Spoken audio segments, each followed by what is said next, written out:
Kolonisasi Mars merujuk pada konsep permukiman permanen manusia di planet Mars. Gagasan yang awalnya merupakan gagasan dalam fiksi ilmiah ini kini telah diteliti secara serius.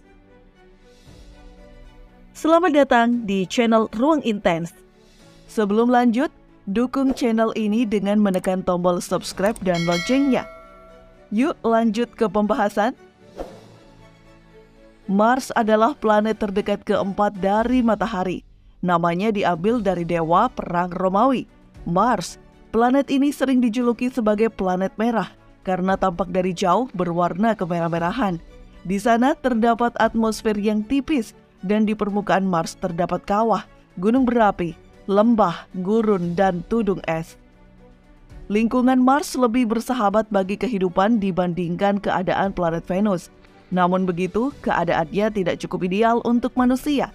Suhu udara yang cukup rendah dan tekanan udara yang rendah, ditambah dengan komposisi udara yang sebagian besar karbon dioksida, menyebabkan manusia harus menggunakan alat bantu pernapasan jika ingin tinggal di sana. Misi-misi ke planet merah ini sampai penghujung abad ke-20 belum menemukan jejak kehidupan di sana, meskipun yang amat sederhana. Konsep misi manusia ke Mars yang disusun oleh program ruang angkasa pemerintah nasional, seperti yang sementara direncanakan oleh NASA, Roskosmos, dan ESA, tidak akan menjadi pelopor langsung menuju kolonisasi di planet Mars. Proyek ini dimaksudkan semata-mata sebagai misi eksplorasi. Kolonisasi membutuhkan pembentukan habitat permanen yang memiliki potensi untuk pengembangan diri dan ekonomi sendiri. Mungkinkah manusia akan tinggal di planet Mars? Mars adalah fokus dari banyak penelitian ilmiah tentang kemungkinan kolonisasi manusia. Kondisi permukaan Mars dan keberadaan air membuatnya menjadi planet yang paling ramah di tata surya selain bumi. Mars membutuhkan lebih sedikit energi persatuan massa atau delta V untuk dicapai dari bumi dibandingkan planet yang lain selain Venus. Tempat tinggal permanen manusia di planet lain, termasuk Mars, adalah salah satu tema fiksi ilmiah yang paling lazim. Seiring kemajuan teknologi dan kekhawatiran tentang masa depan umat manusia di bumi meningkat, argumen yang mendukung kolonisasi ruang mendapatkan momentum. Alasan lain untuk menjelajahi Mars termasuk kepentingan ekonomi, penelitian ilmiah jangka panjang yang dilakukan oleh manusia sebagai lawan dari penyelidikan robot, dan keingintahuan belaka. Baik organisasi swasta maupun publik telah membuat komitmen untuk meneliti kelayakan upaya kolonisasi jangka panjang dan untuk mengambil langkah-langkah menuju kehadiran manusia permanen di Mars. Badan-badan luar angkasa yang terlibat dalam penelitian atau perencanaan misi termasuk NASA, Roskosmos, China National Space Administration, dan Indian Space Research Organization. Organisasi swasta termasuk SpaceX, Lockheed Martin, dan Boeing. Berdasarkan bukti yang dikumpulkan oleh satelit serta wahana pendarat dan penjelajah seperti Curiosity, Mars tidak dapat dihuni oleh manusia atau kehidupan lain di bumi secara umum karena radiasi, tekanan udara yang sangat minim, dan atmosfer dengan hanya 0,1% oksigen. Antartika memiliki suhu yang dapat dibandingkan dengan Mars.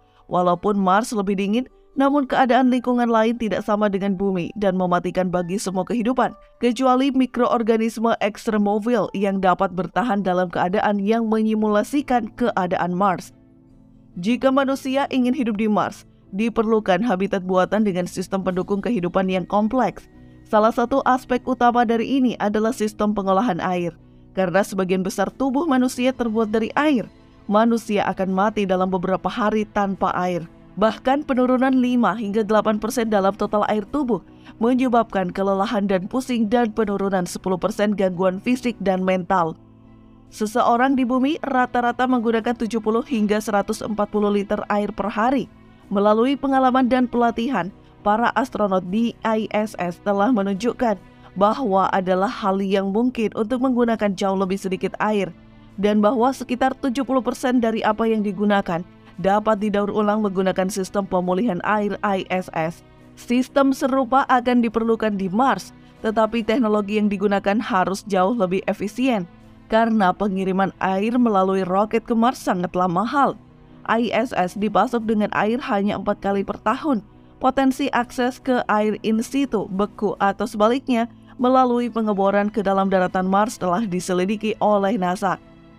Perbedaan gaya gravitasi akan berdampak negatif bagi kesehatan manusia dengan melemahnya tulang dan otot. Ada juga resiko osteoporosis dan masalah kardiovaskular.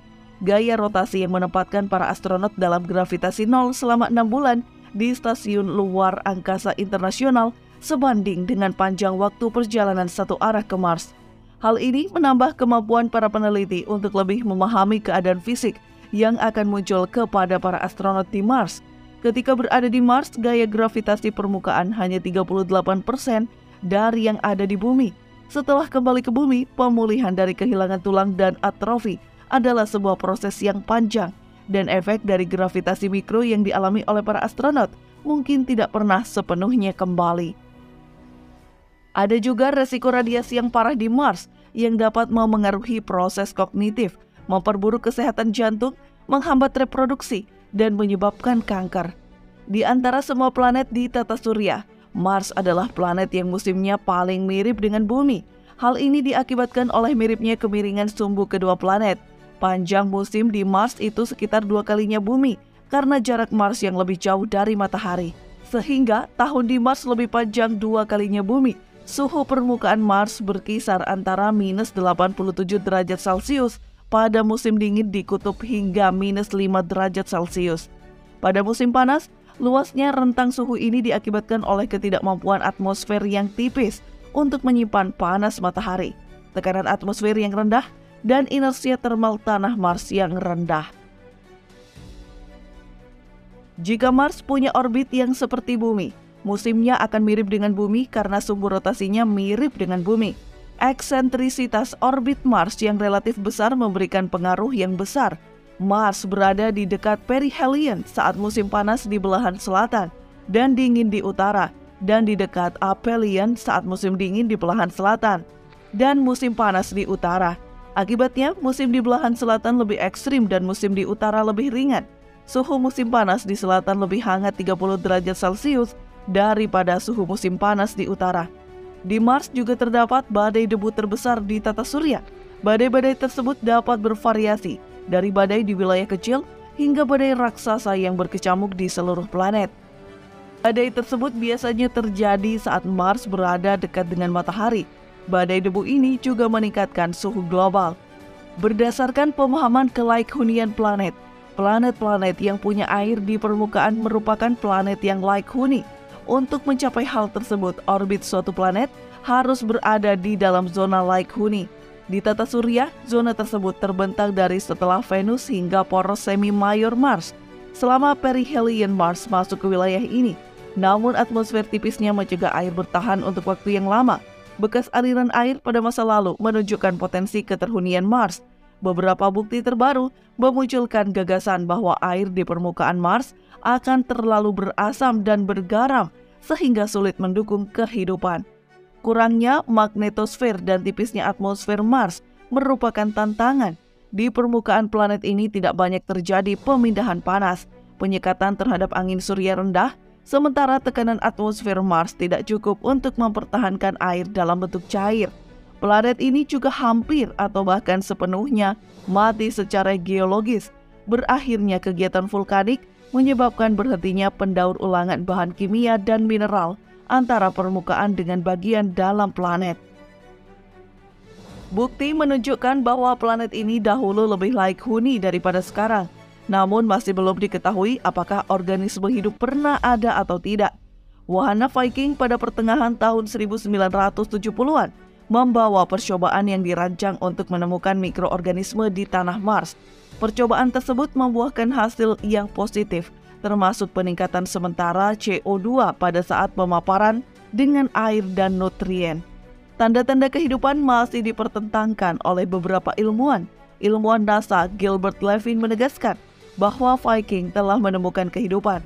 Analisis ulang data Viking telah menunjukkan bahwa percobaan Viking tidak cukup mutakhir untuk menemukan kehidupan. Percobaan tersebut bahkan bisa membunuh kehidupan. Percobaan yang dilakukan oleh wahana Voynich menunjukkan bahwa tanah Mars punya pH yang sangat basa, serta mengandung magnesium, sodium, potasium, dan klorida.